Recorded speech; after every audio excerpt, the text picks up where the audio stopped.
જ કહેવાય ને. આજે વિશ્વ પરિવાર દિવસે આ પરિવાર એ સમજાવે છે કે લેટ ગો કરવાની ભાવના જ ઘરને સ્વર્ગ બનાવે છે. અહીં ઘરનો સામાન હોલસેલમાં આવે છે, કોઈનું અલગ બેંક બેલેન્સ નથી અને પ્રોપર્ટી માટે કોઈ વિવાદ નથી.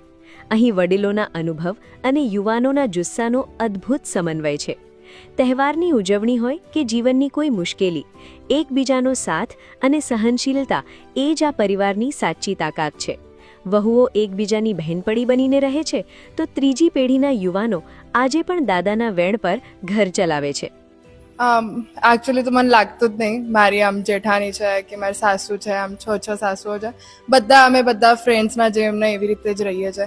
અત્યાર સુધી એક કે એવું નહીં કે ભાઈ હું નાની છું તો એટલે આવું કરવાનું તેમ કરવાનું, બધા મળીને જ કરીએ. ઇનફેક્ટ મારા હાથે તો એવું કશું કામ આવતું જ નહીં, બધા પહેલા જ બધું પતી જાય છે. ક્યારેક કોઈ બાબતે તમને અલગ અલગ ટોકવામાં આવે તો એનું તમે કેવી રીતે રિએક્શન કરો છો? એ આપણાથી મોટા છે તો આપણને શીખવાડે છે અને આપણે શીખવાનું છે. અમે ક્યારેક એવું બી થાય કે અમે બી એમને કંઈક અત્યારના સમયનું શીખવાડતા હોઈએ છીએ તો એ લોકો બી શીખે ને અમે બી શીખીએ. બરાબર. ક્યારે કઈ નાની મોટી રકઝક થઈ હોય કે એવું થયું ના, તો એ જરાય. બધું કેવી રીતે હેન્ડલ કરો? એવું કંઈ થતું જ નથી ને તો હેન્ડલ કરવાનું તો આવતું જ નહીં.